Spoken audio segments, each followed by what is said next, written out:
അള്ളാഹ് അറിയണത് പോലെ അറിയുന്നല്ല നമ്മൾ സുന്നികൾ പറയണത്. അങ്ങനെ ചില ആളുകൾക്കൊരു വിശ്വാസമുണ്ട്. അള്ളാഹ് അറിയണതൊക്കെ അറിയടോ, പക്ഷെ അള്ളാഹ് അറിയണത് പോലെ അറിയുന്നല്ല. അള്ളാഹ് അറിയണ അള്ളാഹ്ക്ക് യാതൊരു നിലക്കുള്ള മാധ്യമങ്ങളിലേക്കും ആവശ്യമില്ല. ഇവരറിയണത് എങ്ങനെ? അതിനുപയോഗിക്കേണ്ടതായ ചില മാധ്യമങ്ങളുണ്ട്. ആ മാധ്യമങ്ങൾ ഉപയോഗിച്ചിട്ട് ബഹുമാനപ്പെട്ട ശൈഖുനാ ശംസുലുലമായ ഖദ്ദസല്ലാഹ് 1973-74 പട്ടിക്കാട് ജാമിയ നുരിയുന്നൊരു അബ്ദുൾ റസാഖ് എന്ന് പറഞ്ഞാൽ കൂടലങ്ങാടി അടുത്തുള്ള ഒരുത്തനെ വിളിച്ചിട്ട് പറഞ്ഞു, നിന്റെ ഹൃദയത്തിൽ അണുമണി തൂക്ക ഈമാൻ എപ്പോ പോണ ഇവിടുന്ന്. അന്ന് ഉസ്താദന്മാർ മുഴുവനും മൂപ്പരോട് പറഞ്ഞു ഇവൻ നല്ല കുട്ടിയാണ്. കോളേജ് കമ്മിറ്റിന്റെ ആളുകളൊക്കെ പറഞ്ഞു ഇവൻ നല്ല കുട്ടിയാണ്. അപ്പൊ അവരോടൊക്കെ പറഞ്ഞു ഞങ്ങൾ വരികൊണ്ടേക്കോളൂ, ഇതിനുള്ളിൽ പറ്റൂല. അവിടുന്ന് ഒരു 10 ദിവസം കഴിഞ്ഞപ്പോൾ ഇവനൊരു ക്രിസ്ത്യാനിയായിട്ട് ഈ അബ്ദുൾ റസാഖ്, ഇത് ഫാദർ അൽവിനെ പറ്റിയല്ലോടോ പറയണത്, അബ്ദുൾ റസാഖ് എന്ന് പറഞ്ഞ ഒരുത്തനെ പറ്റിയ, അവൻ കോളേജിന്റെ മുന്നിൽ വന്നിട്ട് ഒരു ജീപ്പിന്റെ മുകളിൽ കയറിയിട്ട് സുവിശേഷ പ്രസംഗം നടത്തുകയാണ്. അപ്പൊ ഷെയ്ഖുനാനോട് പലരും ചെന്ന് പറഞ്ഞു ഷെയ്ഖുനെ പുറത്താക്കി അവൻ അതാ പിന്നെ ജീപ്പിന്റെ മേലെ കയറിയിട്ട് സുവിശേഷ പ്രസംഗം. അപ്പൊ ഷെയ്ഖുന പറഞ്ഞു എനിക്കടാ അന്ന് തന്നെ ഉറപ്പുള്ളൂ, അതുകൊണ്ടല്ലേ അവന്റെ ഹൃദയത്തിൽ ഈമാനില്ല എന്ന് ഞാൻ പറഞ്ഞത്. അപ്പൊ ഹൃദയത്തിലേക്ക് നോക്കി ഹൃദയത്തിൽ ഈമാനില്ല എന്ന് പറയാനുള്ള അതിന്റെ ചില മാധ്യമങ്ങളുണ്ട്. ആ മാധ്യമങ്ങൾ കൈവശമുള്ളവരാണ് അല്ലാഹുവിന്റെ അമ്പിയാക്കന്മാർ, അല്ലാഹുവിന്റെ ഔലിയാക്കന്മാർ. അവരെങ്ങനെ അത് കൈവശപ്പെടുത്തി എന്ന് ചോദിച്ചാൽ അത് ദിക്റുകളെ കൊണ്ട് മാത്രമാണ്. അത് ദിക്റു റുക്നുൻ ഖവിയ്യുൻ ഫീ തരീഖിൽ ഉസൂലി ഇലൽ ഹഖ് തആല. അല്ലാഹുവിലേക്ക് ചെന്നെത്തണോ? എന്താ ചെന്നെത്താന്ന് പറഞ്ഞാൽ ലൈസൽ മുറാദു ബിൽ ഉസൂലി ഇലല്ലാഹി ഇത്തിസാല ദാത്തി ബിദ്ദാത്ത്. അല്ലാഹുവിലേക്ക് ചെന്നെത്താന്ന് പറഞ്ഞാൽ അന്റെ ശരീരവും അല്ലാഹുവിന്റെ വിശുദ്ധമായ ദാത്തും തമ്മിൽ എന്തല്ല ചേർന്ന് നിൽക്കാന്നല്ല, ഈ മരിച്ചു പോകാന്നുമല്ല. അല്ലാഹുവിലേക്ക് ചെന്നെത്തുക എന്ന് പറഞ്ഞാൽ ബലിൽ മുറാദു ബിഹി മുശാഹദത്തു അസ്റാരി റുബൂബിയ്യത്തി വ ഫൈളാനുൽ മആരിഫിൽ ഇലാഹിയ്യ. ലോകത്ത് അല്ലാഹു സുബ്ഹാനഹു വ തആല റബ്ബാണ് എന്നതിന്റെ മേൽ അറിയിക്കുന്ന ഒരുപാട് ദൃഷ്ടാന്തങ്ങൾ അല്ലാഹു സുബ്ഹാനഹു വ തആല അവിടെ വിന്യസിച്ചിട്ടുണ്ടോ. ഇത് ഈ ഇരുന്ന ഇരിപ്പിൽ നിന്ന് കടലിന്റെ അടിയിലുള്ളത് എന്താന്നുള്ളത് മനസ്സിലാക്കേണ്ടതായ ഒരു ഘട്ടം വന്നാൽ അതിനെ മനസ്സിലാക്കാൻ അതിന്റെ മാധ്യമങ്ങൾ ഉപയോഗിച്ചുകൊണ്ട് മനസ്സിലാക്കാനുള്ള ആ മാധ്യമം ഒരു മനുഷ്യന്റെ കയ്യിലെത്തുകയാണ്. ഫൈളാനുൽ മആരിഫിൽ ഇലാഹിയ്യ, മലവെള്ളം കുത്തിവഴുകി വരുന്നത് പോലെ അവന്റെ ഹൃദയത്തിലേക്ക് അല്ലാഹു സുബ്ഹാനഹു വ തആല ഇൽമുകൾ അങ്ങനെ ചൊരിഞ്ഞു കൊടുക്കുക. ശരീഅത്തിന്റെ ഇൽമല്ലാത്ത മറ്റൊരു ഇൽമ് എന്നല്ല. അങ്ങനെ ചില ആളുകൾ പറഞ്ഞിട്ടുണ്ട് ഞങ്ങൾ ശരീഅത്ത് വേറെയാണ്, ഞങ്ങൾ ഔലിയാക്കന്മാർ വേറെയാണ്, വേറൊരു കൂട്ടരാണെന്ന്. അങ്ങനെയല്ല, ശരീഅത്ത് ഉള്ളവനാണ് വലിയ എന്ന് പറഞ്ഞത്. അല്ലാത്തത് മുഴുവണ്ടല്ലോ, ഒന്നും അതിൽപ്പെട്ടതല്ല. ഇനി എവിടെ എത്ര വലിയത് കെട്ടിപ്പൊക്കി വലിയ പള്ളി കെട്ടിയാലും വലിയ സാധനങ്ങൾ കെട്ടി കുറെ ആളുകൾ അങ്ങോട്ട് പോയാലും അതൊക്കെ ശൈത്താന്മാർ തന്നെയാണ്. അത് എവിടെ ഉണ്ടായാലും ശരി, അതൊക്കെ കള്ളന്മാരാണ്, യാതൊരു സംശയമില്ല. അപ്പൊ അല്ലാഹുവിന്റെ ഔലിയാക്കന്മാർ എന്ന് പറഞ്ഞാൽ ബഹുമാനപ്പെട്ട റിഫായി ശൈഖ് തങ്ങൾ പറഞ്ഞില്ലേ, ലാ തഖൂലു കമാ യഖൂലു അഹ്ലു ഹാദിഹിൽ മുതസവ്വിഫ. ഈ സൂഫിയാക്കളാവുന്ന അഭിനയിച്ചുകൊണ്ടുള്ള ചില കള്ളന്മാരുണ്ട്, അവർ പറയുന്നത് പോലെ നിങ്ങൾ പറയരുത്. എന്താ? നഹ്നു അഹ്ലുൽ ബാത്തിൻ, ഞങ്ങൾ ബാത്തിന്റെ ആളുകളാണ്. ഞങ്ങൾ ചില സംഗതിയൊക്കെ ചെയ്യും, ചിലപ്പോൾ ഞങ്ങൾ ചായ കുടിച്ചു നോൻപിന്, അതൊന്നും നിങ്ങൾക്ക് അറിയില്ല. അൻതും അഹ്ലുൽ ളാഹിർ, നിങ്ങൾ ളാഹിറിന്റെ ആളുകളാണ്, നിങ്ങൾ അങ്ങനെയൊക്കെ കുടിച്ചാൻ പാടില്ല കേട്ടോ. എന്ത് മണ്ണാൻ കെട്ടത്? ഇതാണോ ദീനെന്ന് പറഞ്ഞത്?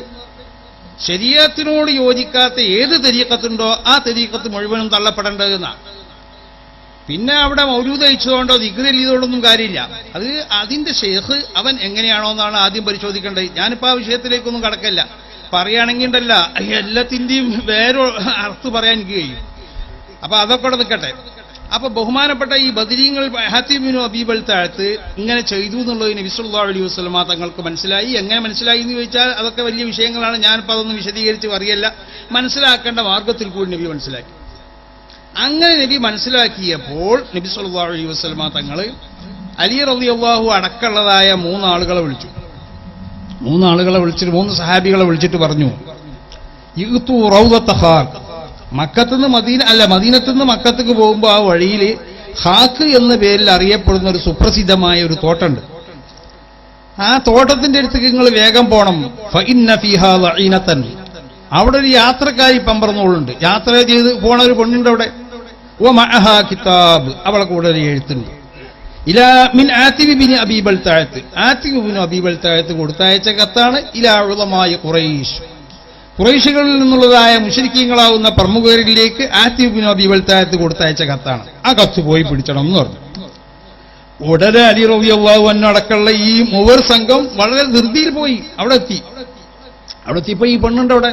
പെണ്ണിനോട് പറഞ്ഞു, അഖ്രിജിൽ കിതാബ്, എടി ആ കത്ത് ഇങ്ങോട്ട് പുറത്താക്കി എടുക്കുക എന്ന് പറഞ്ഞു.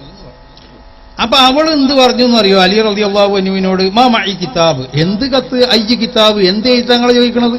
മാ മഈ കിതാബ്, എന്റെ അടുത്ത് അങ്ങനത്തെ ഒരു എഴുത്തേ എന്റെ കയ്യിലില്ല. അയ്യ കിതാബ്, എന്ത് കിതാബ് നിങ്ങൾ ചോദിക്കണമെന്ന് ചോദിച്ചു. അപ്പൊ അലി റളിയല്ലാഹു അൻഹു പറഞ്ഞു, എടി ഒരു കാര്യം മനസ്സിലാക്കണം, അള്ളാന്റെ റസൂല് പൊള്ളു അറിയില്ല.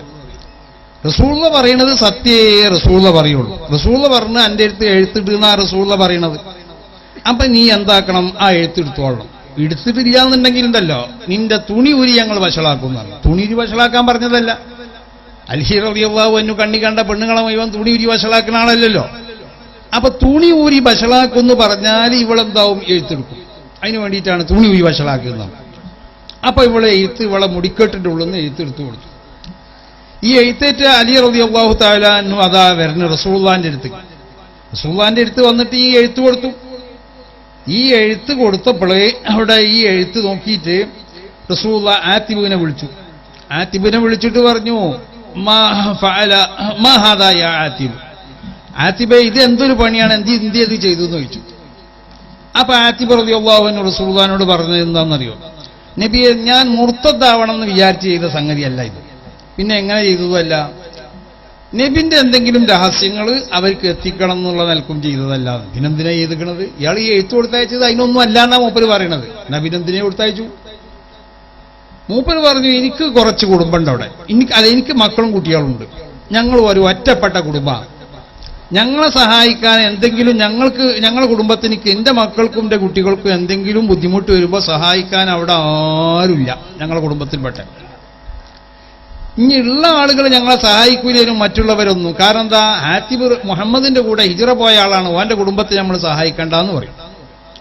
നബിന്റെ കൂടെ ഹിജ്റ പോകുന്ന എല്ലാവർക്കും അവർക്കൊക്കെ അവിടെ കുടുംബങ്ങളുണ്ട്, അവർക്ക് എന്തെങ്കിലും പ്രയാസം എത്തുകയാണെങ്കിൽ അവർ സഹായിച്ചും ചെയ്തോളും. അപ്പൊ ഞാൻ എന്താ വിചാരിച്ചതെന്നറിയോ? ലഅല്ലി അൻ അത്തഖിദ ഫീഹിം യദൻ യഹ്മുന ബിഹാ ഖറാബതി, ഞാൻ അവരിൽ ഒരു പ്രത്യേക ഒരു പിടുത്തുണ്ടാക്കുക. എങ്ങനത്തെ പിടുത്തം എന്നറിയോ? ആ പിടുത്തം മുഖേന ഞാൻ എന്റെ കുടുംബത്തിനെ സൂക്ഷിക്കാനുള്ളതായ, എന്റെ കുടുംബത്തിനിക്ക് സംരക്ഷണം നൽകാനുള്ളതായ ഒരു മാർഗമാണ് ഞാൻ സ്വീകരിച്ചത് എന്ന് പറഞ്ഞാൽ എനിക്കറിയാം ഈ എഴുത്ത് വഴിയൊന്ന് പിടിക്കും. മൂപ്പര് പറഞ്ഞതിന്റെ അർത്ഥതാ, മൂപ്പര് അങ്ങനെ സ്പഷ്ടമായി പറഞ്ഞിട്ടില്ലെങ്കിലും ആതിബ് റളിയല്ലാഹു അൻഹു പറഞ്ഞതിന്റെ അർത്ഥതാ, ഈ എഴുത്ത് ഞാൻ കൊടുത്തയച്ചാൽ ഈ എഴുത്ത് അവിടെ എത്തൂല. ഇത് റസൂൽ സല്ലല്ലാഹു അലൈഹി വസല്ലമ തങ്ങൾക്കുള്ള എന്നോട് ബന്ധപ്പെട്ട, ഭരണത്തിനോട് ബന്ധപ്പെട്ട ചില രഹസ്യങ്ങളായതുകൊണ്ട് ഈ എഴുത്തോടെ എത്തൂല. ഈ എഴുത്ത് വഴിയെന്ന് പിടിക്കപ്പെടുകയും ചെയ്യും. പക്ഷെ വഴിയെന്ന് ഈ എഴുത്തിനെ പിടിക്കപ്പെട്ടാലും മതി, ഈ പെണ്ണ് അവിടെ ചെന്ന് പറയും. എന്താണെന്നറിയോ? ആതിബ് ഹിജ്റ പോയിട്ടുണ്ടെങ്കിലും അവൻ നിങ്ങളെ കൂടെ തന്നെയാണ്. കാരണം അവൻ എന്തോ മുഹമ്മദിന്റെ രഹസ്യം ചോർത്തും കൊണ്ടൊരു എഴുത്ത് കൊടുത്തയച്ചു, അതുകൊണ്ടാണ് ആ എഴുത്ത് വഴിയെന്ന് പിടിക്കപ്പെട്ടത്. അപ്പൊ മുഹമ്മദിന്റെ ഈ ആതിബിന്റെ കുടുംബത്തിനെ നിങ്ങൾ സഹായിക്കണം, കാരണം അവൻ നമ്മളെ കൂടെ തന്നെ ഉള്ളത്, അവന്റെ മനസ്സൊക്കെ ഇവിടെ തന്നെയാണ് നമ്മളൊപ്പം ഉള്ളത്. അവൻ കണ്ടില്ലേ മുഹമ്മദിന്റെ രഹസ്യം നമ്മൾക്ക് കൊടുത്തയച്ചല്ലോ. കൊടുത്തയച്ചത് നമുക്ക് ഇങ്ങോട്ട് എത്തിക്കാൻ കഴിഞ്ഞില്ല. കാരണം എന്താ? അത് വഴിയിൽ നിന്ന് പിടിക്കപ്പെട്ടു പോയി. അപ്പൊ വഴിയിൽ നിന്ന് പിടിക്കപ്പെട്ടു എന്ന് പറയലാണ് ആതിബ് ഇബ്നു അബീ ബൽതാഅത്തിന്റെ ഉദ്ദേശം. അപ്പൊ മൂപ്പര് കണ്ടോ അള്ളാഹ്ക്ക് ഇഷ്ടമില്ലാത്ത വല്ലതും ചെയ്തോ? ഒന്നും ചെയ്തിട്ടില്ല. അപ്പൊ ഇഫ്അലൂ മാ ശിഅ്തും, അള്ളാഹു അവരോട് പറഞ്ഞു ഇഷ്ടമുള്ളതൊക്കെ നിങ്ങൾ ചെയ്തോളിയും ബദരീങ്ങളെ. കാരണം അള്ളാഹ്ക്ക് ഉറപ്പാണ് ഇവർ ഈ ബദരീങ്ങൾ എന്താവൂല എന്നറിയാം, അള്ളാഹ്ക്കും റസൂലിനും ഇഷ്ടമില്ലാത്ത ഒന്നും ചെയ്യൂല. ഈ ആതിബ് ഇബ്നു അബീ ബൽതാഅത്തും അങ്ങനത്തെ ഒരു പണി ചെയ്തിട്ടില്ല. മൂപ്പര് ചെയ്തത് എന്താണ്? എഴുത്ത് പിടിച്ചോ, എഴുത്ത് പിടിച്ചാലും മതി മൂപ്പരെ കാര്യം രക്ഷപ്പെടാൻ, മക്കളെ പോലും നോക്കിക്കോളും. കാരണം ആതിബ് നമ്മളെ കൂടെ എന്നുള്ളൊരു വിശ്വാസം അവരിൽ ഉണ്ടാക്കാനാണ് ആതിബ് ഇബ്നു അബീ ബൽതാഅത്ത് ഉദ്ദേശിച്ചത്.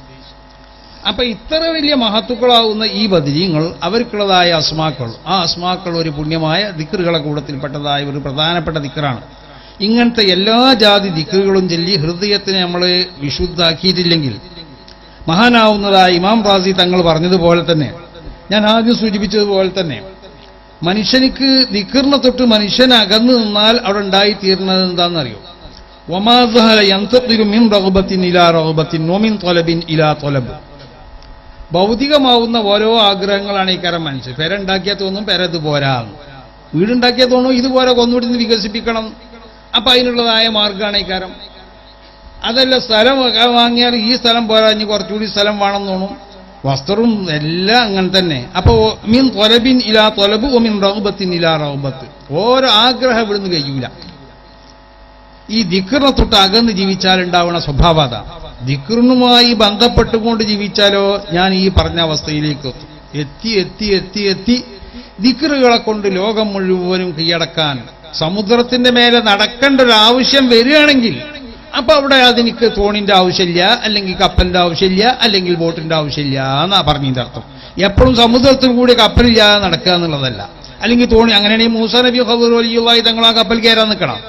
അത് സ്വാഭാവികമാണോ? കപ്പലുള്ളടത്ത് കപ്പലിൽ തന്നെ കയറുള്ളൂ. മുമ്പൊരു കഥ പറയാണ്ട്, ഇവിടെ പുതുപ്പറമ്പ് എന്ന് തന്നെ വാളക്കുളം പുതുപ്പറമ്പ് ഒരു സ്ഥലമുണ്ട്. ഞാനവിടെ ദർശനം നടത്തിയിട്ടുണ്ട്. അപ്പൊ അന്ന് ഞാൻ ദർശനം നടത്തുന്ന കാലത്ത് പിന്നെ ഏകദേശം ഒരു 125 കുട്ടികളുടെ അടുത്തു എൻ്റെ മുദരിസായ 2ാമത്തെ കൊല്ലത്തിൽ. അപ്പൊ അവരവിടുന്ന് ഒരു കഥ പറയുന്നത്, ആ സംഭവം കണ്ട ആളുകൾ എന്നോട് പറഞ്ഞ കഥ ഞാൻ അവരോട് പറയും. എന്നോട് മാത്രം പറയുക, ഈ കുട്ടികളൊക്കെ വിളിച്ച് പറഞ്ഞു കൊടുക്കണം, ഓലൊക്കെ നാട്ടിൽ ഈ വിവരം എത്തട്ടെ. അവിടെ ഖലീബ എന്ന് പറഞ്ഞിട്ട് ഒരാളുണ്ട്. ഖലീബ എന്ന് പറഞ്ഞാൽ അയാളൊരു ദഫ് കൊടുത്തിട്ട് നേരം വെളുക്കുമ്പോൾ മുട്ടാൻ പോകും, വൈകുന്നേരം വരും, എവിടെയെങ്കിലുമൊക്കെ മുട്ടി ഇഷ്ടമുള്ള 2-3 വീട്ടിൽ മുട്ടും. അവർ കുറച്ച് അരി കൊണ്ടും ആ അരി വേവിച്ച് തിന്നും, രാവിലെ പിന്നെയും പോകും. അപ്പൊ ആളുകൾ ഇയാൾക്ക് ഖലീബ ഖലീബ എന്ന് പേരിട്ടു. നല്ല മഴയുള്ള ദിവസങ്ങളിൽ പുതുപ്പറമ്പ് എന്ന് പറഞ്ഞാൽ ബഹുമാനപ്പെട്ട നമ്മളെ ഇദ്രീസ് മുസ്ലിയാർ, സമസ്തന്റെ വൈസ് പ്രസിഡന്റായിരുന്ന ഇദ്രീസ് മുസ്ലിയാർ, സമസ്തന്റെ പ്രസിഡന്റായിരുന്ന ബഹുമാനപ്പെട്ട അബ്ദുൽ ബാരി തങ്ങൾ, ഇവരൊക്കെ രാജ്യമാണ്. അപ്പൊ വേങ്ങർന്ന് അങ്ങോട്ട് കടക്കണേ ഈ കടലുണ്ടി പുഴന്റെ മേലെ തോണി കൂടി കടക്കണം. അപ്പൊ നല്ല മഴയുള്ള ദിവസം ഇടിമഴയൊന്നായിട്ട് ഈ കടലുണ്ടി പുഴ നിറഞ്ഞൊഴുകിയിരിക്കണ്. ഈ ഖലീബ ഇങ്ങനെ വന്ന് നേരം വഴുകി വന്നപ്പോൾ ഇരുട്ടായി. അപ്പൊ ഇയാൾ ഇക്കരെ ഈ വലിയോറ എന്ന് പറഞ്ഞ സ്ഥലത്ത് ഇക്കരെ നിന്നിട്ട് അവിടെയുള്ള കടവേറിനെ കൂക്കി, അവിടെ തോണി കൊണ്ടുവരുമെന്ന് പറഞ്ഞിട്ട്. അപ്പൊ തോണിക്കാരൻ ചോദിച്ചു, ആരാത്? ഇത് ഖലീബയാണെന്ന് പറഞ്ഞു. ആ ഖലീബയാണെങ്കിൽ ഇപ്പൊ തോണി കൊണ്ടുവരുന്നില്ല, കാരണം ഖലീബനെ കൊടുക്കുന്ന പൈസ ഇട്ടില്ല എന്ന് ഇയാൾക്കറിയാം. അപ്പൊ ഇയാൾ പറഞ്ഞു, ഖലീബ അവിടെ ഒന്നോളി, 1-2 ആൾക്കാർ കൂടി വന്നിട്ടുണ്ട് കൂക്കി, അപ്പൊ ഞാൻ തോണിയിട്ട് വരാം. കുറച്ച് കഴിഞ്ഞ് പിന്നെയും ഖലീഫ കൂക്കി. അപ്പോഴും ഇയാൾ ചോദിച്ചു, ആരെയുണ്ട ഖലീഫയെന്ന് ചോദിച്ചു. ആരുമില്ല. എന്നാൽ ചെൽക്കാതെ അവിടെ നിന്നോളൂ എന്ന് പറഞ്ഞു ഖലീഫനോട്. ചെൽക്കാതെ അവിടെ നിന്നോന്ന് പറഞ്ഞു. ഖലീഫ അവിടെ തന്നെ നിന്നു. പിന്നെയും കൂക്കിയപ്പോൾ ഈ തോണിക്കാരൻ ചോദിച്ചു, ആരെങ്കിലും ഉണ്ടാവില്ല എന്ന്. അപ്പൊ തോണിക്കാരന് ദേഷ്യം പിടിച്ചു. തോണിക്കാരൻ പറഞ്ഞു, എടാ എന്നോടല്ലേ, ഞാൻ ആരെങ്കിലും 1-2 ആൾക്കാർ വന്നിട്ട് കൂക്കിയാൽ മതി. ഈ ഒറ്റക്ക് പിടുന്ന ഞാൻ എന്നെ കൊണ്ടുവരാൻ വേണ്ടി തോണി കണ്ട് കൊടുന്ന് ഇങ്ങോട്ട് കൊടുന്നാൽ ഈ തോണി കുത്തല് മുതലാവൂലല്ലോ, കാരണം ഈ ഒരു മുക്കാലും തരൂല, അതുകൊണ്ട് അവിടെ നിന്നോന്ന് പറഞ്ഞു. പിന്നെയും കൂക്കി ഖലീഫ. അപ്പൊ ഈ തോണിക്കാരൻ പറഞ്ഞു, ഖലീഫ എനക്കെന്തിനടാ തോണി, ഞാൻ ആ ദഫ് ഇട്ടിട്ട് കടന്നാളെന്ന് പറഞ്ഞു. തമാശാക്കിയതാണ്. അപ്പൊ ഖലീഫക്ക് മനസ്സിലായി, ഇവൻ തോണി കൊണ്ടുപോയില്ല, എനിക്ക് അക്കരെ കടക്കും വേണം. അപ്പൊ ദഫ് ഒന്നും ഇടേണ്ട ആവശ്യമില്ല ഖലീഫക്ക് കടക്കാൻ, ആ വെള്ളത്തിന്റെ മേലെ തന്നെ കടക്കാം. ഇനി ഓൻ പറഞ്ഞോളം തന്നെ ദഫ് ഇട്ട് കടക്കാന്ന് വിചാരിച്ച് മൂപ്പര് ഈ ദഫോടെ വെള്ളത്തിലിട്ട് നല്ല ഒഴുകണ വെള്ളം, ദഫ് മൂപ്പര് ഒഴുകി പോണില്ല, നേരെ കരുക്ക വരുന്നുണ്ട്. അപ്പൊ ഈ കടവ് നടത്തിനായി തോണി കൊണ്ടുപോകണം അവനും അവന്റെ 2-3 ചങ്ങാതിമാരും ഒരു റാന്തല് വെളുക്കവിടെ കത്തിച്ച് വെച്ചിട്ട് അവിടെ ഇന്ന് ഇങ്ങനെ സ്വർക്കണം. ആ സ്വർക്കുമ്പോൾ ഒരാൾ ഇങ്ങനെ വരുന്നു മിന്നിന്റെ വെളിച്ചത്ത് കൂടി. അപ്പൊ ഇങ്ങനെ ടോർച്ച് അടിച്ചു നോക്കുമ്പോൾ ഇത് ഖലീഫയാണ്. എടാ ഖലീഫയാണോ ഈ വരേണ്ടത്, ഇത് നമ്മൾ വിചാരിച്ച ഖലീഫ അല്ലല്ലോ എന്ന് കണ്ടോ. ഇതാണ് അല്ലാഹുവിന്റെ ഔലിയാക്കന്മാര്. അവര് ദിക്ർ ചെല്ലിയ അവര് ശരീഅത്തിന്റെ എല്ലാ ആദാബ് മര്യാദകളെ സൂക്ഷിച്ച് ജീവിക്കുമ്പോൾ, ചില ഔലിയാക്കന്മാരെ അങ്ങനത്തെവരല്ലാത്തവരുണ്ടാവും കേട്ടോ. അപ്പൊ അവരോട് നമുക്ക് പിൻപറ്റാൻ പറ്റൂല. അപ്പൊ ഔലിയാക്കന്മാരെ കൂട്ടത്തിൽ മജ്ദൂബികളാവുന്ന ചില ആളുകളുണ്ടാവും. അവരെന്തോ ഒരു രോഗത്തായിരിക്കും, അവരോട് തഗ്രീഫില്ല, നിസ്കരിച്ചോന്നില്ല, നോമ്പ് പറ്റൊന്നും ഉണ്ടാവില്ല. അപ്പൊ അവര് നോമ്പിന് കഞ്ഞി കുടിച്ചിട്ടുണ്ടാവും. അതുകൊണ്ട് ഇജ്ജ് കഞ്ഞി കുടിച്ചാൽ അവരെ കൂടെ കുടിക്കാൻ പറ്റൂല എന്ന്, അവരെ പിൻപറ്റാൻ പറ്റൂല എന്ന് പറഞ്ഞാൽ അതാ. പക്ഷെ അവർ വലിയ ആളുകളായിരിക്കും, അവരോട് എനിക്ക് ദ്വാരക്കാൻ പറഞ്ഞോ കുഴപ്പമില്ല, അവർ ദ്വാരന്നാലേ എനിക്ക് ഇജാബത്തുണ്ടാവും. അങ്ങനത്തെ എന്ന് പറഞ്ഞില്ലേ, കണ്ടാൽ അറപ്പും വെറുപ്പും തോന്നണേ. നിങ്ങളെ മുന്നിൽ യാതൊരു സ്ഥാനമില്ലാത്ത എത്ര ആളുകളുണ്ടാവും. അവർ അള്ളാഹുവിനെ പിടിച്ചതുകൊണ്ട് സത്യം ചെയ്തുകൊണ്ട് എന്തെങ്കിലും ഒരു സംഗതി പറഞ്ഞാൽ പഠിച്ച തമ്പുരാനെ ഇത് സാധിപ്പിച്ചു കൊടുക്കുന്നു തന്നെ അത് നടക്കാനേ ചെയ്യും. അങ്ങനത്തെ ആളുകളുണ്ടാവും, അതില്ല അന്ന്. പക്ഷെ നമ്മൾ പിൻപറ്റാൻ വയ്യാലെ കൂടേണ്ടവന്റെ അടുത്ത് ശരിയായിട്ട് ശരിക്കുണ്ടോ നോക്കുക. അതില്ലെങ്കിൽ എവിടെ ഉള്ളവനാണെങ്കിലും ഏത് നാട്ടുകാരനാണെങ്കിലും ഓനെ തള്ളപ്പെടേണ്ടത് തന്നെയാണ്. ശരീഅത്തിനോട് എതിരല്ലാത്ത എല്ലാ തരീഖത്തും അത് മർദൂദത്താണ്, അത് തള്ളപ്പെടേണ്ടതാണ്. പിന്നെ അവർ മരിച്ചതിന് ശേഷം അവിടെ വലിയ മൗലൂദ് കഴിച്ച് ദിക്ർ കഴിച്ച ആളുകൾ കൂടുന്നുണ്ടെന്നൊന്നും പറഞ്ഞത് അത് അവന്റെ തരീഖത്ത് നല്ലതാണെന്നുള്ളതിനോ അല്ലെങ്കിൽ അവൻ നല്ലവനാണെന്നുള്ളതിനുള്ള ലക്ഷ്യമല്ല, യാതൊരു സംശയമില്ല എവിടെയാണെങ്കിലും.